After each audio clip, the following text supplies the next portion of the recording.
Hello నమస్తే welcome to max TV health. ఈ రోజు మనతో పాటు ఉన్నారు Fidicus homeopathy CEO and chief doctor Bharadwaj గారు. అతనితో మాట్లాడి మరికొన్ని విషయాలు తెలుసుకుందాం. నమస్తే సార్. నమస్తే అండి. ఎలా ఉన్నారు సార్? బాగున్నానండి. సార్, ఈ రోజు మనం మాట్లాడే టాపిక్ డయాబెటీస్ అంటే షుగర్. యాక్చువల్లీ అసలు షుగర్ అంటే చాలా మంది భయపడతారు. ఇంకా లైఫ్ లాంగ్ షుగర్ ఇలానే ఉంటుంది, ఎప్పటికీ తగ్గదు అని ఎక్కువ మంది ఫీల్ అవుతుంటారు.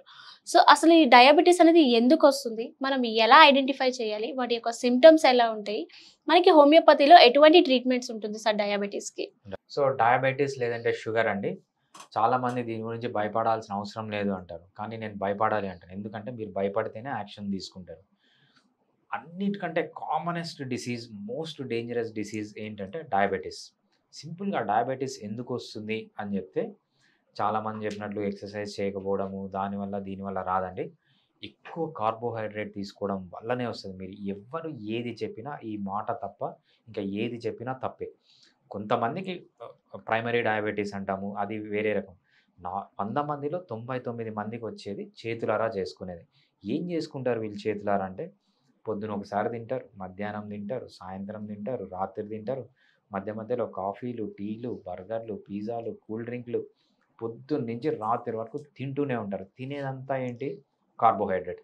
ఎప్పుడైతే ఇంత కార్బోహైడ్రేట్ మన బాడీలోకి డంప్ అవుతుందో, మన బాడీలో ఏమవుతుందంటే ఈ కార్బోహైడ్రేట్ అంతా ఫ్యాట్‌గా మారుతుందనమాట. ఫ్యాట్‌గా మారి మన బెల్లీలో విజరల్ ఫ్యాట్ అంటాం. మన కడుపులో డిపాజిట్ అవుతుంది. మన స్కిన్ కింద డిపాజిట్ అవుతుంది. దాన్ని పెరిఫెరల్ ఫ్యాట్ అంటామనమాట.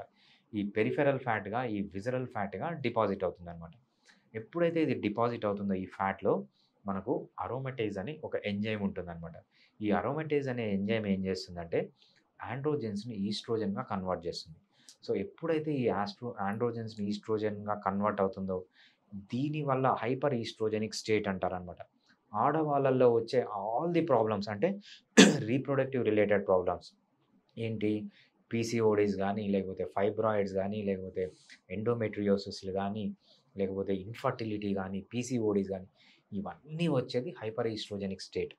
ఆడవాళ్ళలో ఎస్పెషల్లీ 95% ఆఫ్ ది డిసీజ్ మీరు ఎక్కువ కార్బోహైడ్రేట్ తీసుకోవడం వల్ల, అన్ని రీప్రొడక్టివ్ డిసీజెస్ తీసుకోవడం వల్లనే వస్తుంది. అదేవిధంగా మగవాళ్ళల్లో వచ్చే డిసీజులు కూడా మాక్సిమం దీని వల్లనే వస్తాయన్నమాట. అసలు ఏం జరుగుతుంది ఈ డిసీజ్ వచ్చినప్పుడు అంటే, ఎప్పుడైతే మీ బాడీలో ఫ్యాట్ డిపాజిట్ అవుతుందో, సో ఈ సబ్క్యూటేనియస్ ఫ్యాట్ ఏం చేస్తుందంటే, మెయిన్‌గా అక్కడ మనకు కొన్ని ఎంజైమ్స్ ఉంటాయన్నమాట. ఈ ఎంజైమ్స్ లేకపోతే కొన్ని ఇన్‌ఫ్లమేటరీ మీడియేటర్స్ అంటామన్నమాట. ఈ ఇన్‌ఫ్లమేటరీ మీడియేటర్స్ ఈ ఫ్యాట్ రిలీజ్ చేయడం వల్ల ఏమవుతుందంటే, ఇన్సులిన్ సెన్సిటివిటీ పడిపోతుంది. ఇన్సులిన్ సెన్సిటివిటీ ఏంటంటే, మనం ఏదన్నా కార్బోహైడ్రేట్ తిన్నామనుకోండి, మనకు ప్యాంక్రియాస్ అని ఒక గ్లాండ్ ఉంటుందన్నమాట. అది ఇన్సులిన్‌ని సెక్రీట్ చేస్తుంది. ఎప్పుడైతే ఇన్సులిన్ సెక్రీట్ చేస్తుందో, మన బాడీలో ఉన్న కార్బోహైడ్రేట్ మన టిష్యూస్‌లోకి వెళ్ళిపోతుందన్నమాట. టిష్యూస్‌లోకి వెళ్ళిపోయి అక్కడ ఫ్యాట్‌గా మారుతుంది. ఎప్పుడైతే మనం ఎక్కువ ఫ్యాట్ అవుతుందో, ఈ ఫ్యాట్ నుంచి కొన్ని ఇన్‌ఫ్లమేటరీ మీడియేటర్స్ వస్తాయి. ఈ ఇన్‌ఫ్లమేటరీ మీడియేటర్స్ ఏం చేస్తాయంటే, మీ బాడీలో ఇన్సులిన్ రిలీజ్ అయినా, ఆ ఇన్సులిన్‌ని పని చేయనీయకుండా చేస్తాయన్నమాట. సో, ఇన్‌ఫ్లమేటరీ మీడియేటర్స్ వల్ల మీకు కార్బోహైడ్రేట్ వస్తుంది, ఇన్సులిన్ రిలీజ్ అవుతుంది, ఇన్సులిన్ పని చేయదు. అంటే మీ బాడీలో గ్లూకోజ్ అలానే ఉండిపోతుంది. ఇన్సులిన్ రిలీజ్ అవుతుంది, మీరు తింటూనే ఉంటారు, ఇన్సులిన్ రిలీజ్ అవుతూనే ఉంటది. కానీ మీ బ్లడ్‌లో గ్లూకోజ్ అలానే ఉండిపోతుంది. ఎప్పుడైతే మీ బ్లడ్‌లో గ్లూకోజ్ అలానే ఉండిపోతుందో, దాన్నే మనము డయాబెటీస్ అంటామనమాట. ఎందుకు గ్లూకోజ్ ఉండడం వల్ల ప్రాబ్లమ్ ఏంటంటే, గ్లూకోజ్ అనేది హైలీ ఇన్‌ఫ్లమేటరీ. మీకు బాడీ పెయిన్స్ రావడం గానీ, హార్ట్ అటాక్స్ రావడం గానీ, ఇన్‌ఫ్లమేటరీ అంటే జాయింట్ పెయిన్స్ రావడం గానీ, అంటే మీ బాడీని డెస్ట్రాయ్ చేయని ఆర్గాన్ అంటూ ఉండదు. సో, ఒక చిన్న టిష్యూ తీసుకోండి. ఒక ముసలి వాళ్ళ టిష్యూ తీసుకొని, ఒక యంగ్ పీపుల్ టిష్యూ తీసుకోండి. దానికి దీనికి డిఫరెన్స్ ఏంటంటే, గ్లైకోసిలేషన్ అంటామనమాట. అంటే ఏజ్ పెరిగే కొద్దీ గ్లైకోసిలేట్ అవుతుంది. అంటే గ్లూకోజ్ వల్ల డ్యామేజ్ జరుగుతుందనమాట. ఎప్పుడైతే ఈ హైపర్ ఈస్ట్రోజెనిక్ స్టేట్ లేకపోతే హైపర్ గ్లూకోజ్ స్టేట్ బాడీలో ఉంటుందో, ఈ ఏజింగ్ అనేది చాలా ఫాస్ట్‌గా ఉంటుంది. ఫర్ ఎగ్జాంపుల్ మీకు 20 ఇయర్సే అనుకోండి. మీకు ఎక్కువ గ్లూకోజ్ గాని మీ బాడీలో ఉంటే, మీరు 30 ఇయర్స్ లాగా, 40 ఇయర్స్ లాగా మీ బాడీ మారిపోతుందనమాట. సో, అంత ఏజింగ్ కాజ్ చేస్తుంది. సో, డయాబెటిస్ వల్ల జరగని నష్టం అంటూ లేదు. డయాబెటిస్‌కి మెయిన్ రీజన్ వచ్చి ఎక్కువ కార్బోహైడ్రేట్ ఫుడ్ తీసుకోవడం.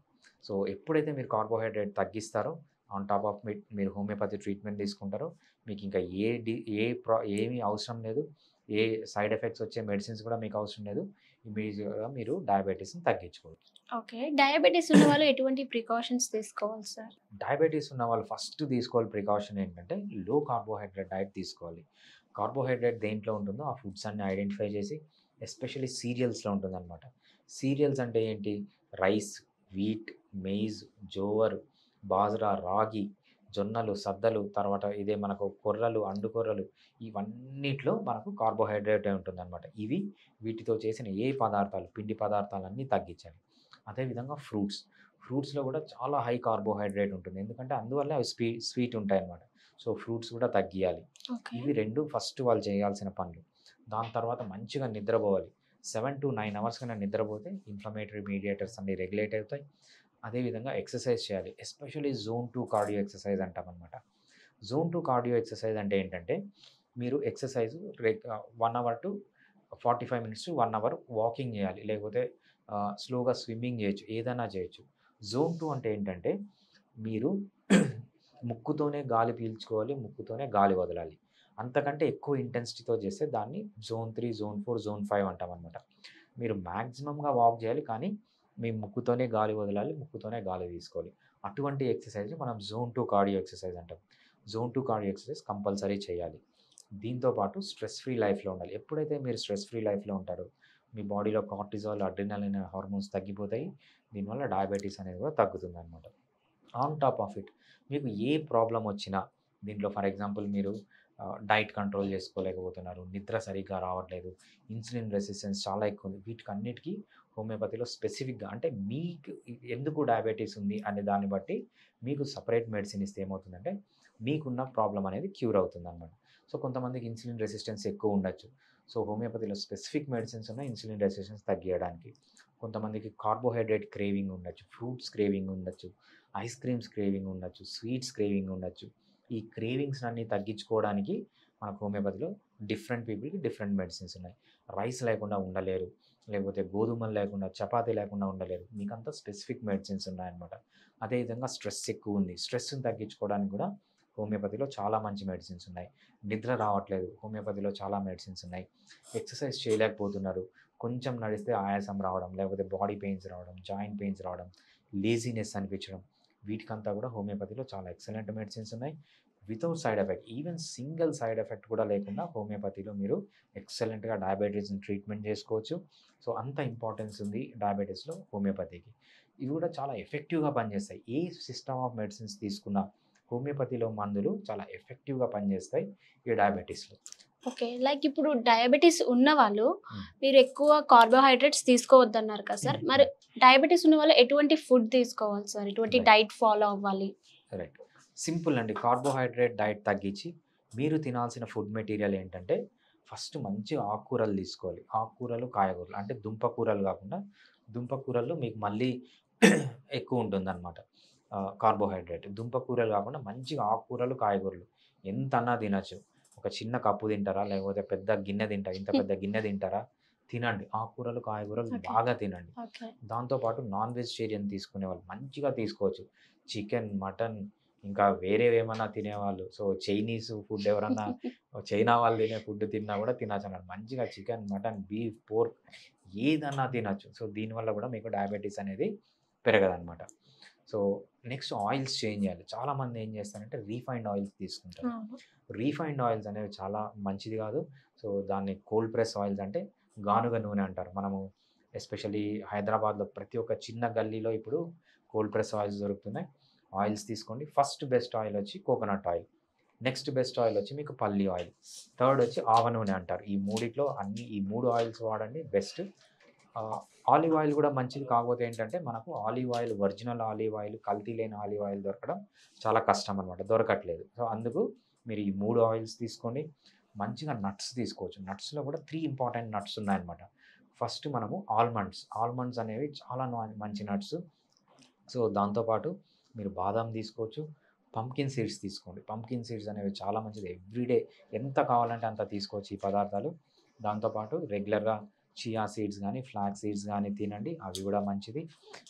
దాంతో పాటు మీరేం చేయాలంటే ఎస్పెషల్లీ ఫిష్ అన్ని ఫిష్ కాదు. అంటే మనం చెరువులో పెంచిన ఆర్టిఫిషియల్ ఫీడ్ ఏసిన ఫిష్ కాకుండా నేచురల్‌లో దొరికే ఫిష్ అంటే చెరువులో పట్టిన చేపలు, లేకపోతే సముద్రం చేపలు బెస్ట్. ఎటువంటి కల్తీ ఉండదు.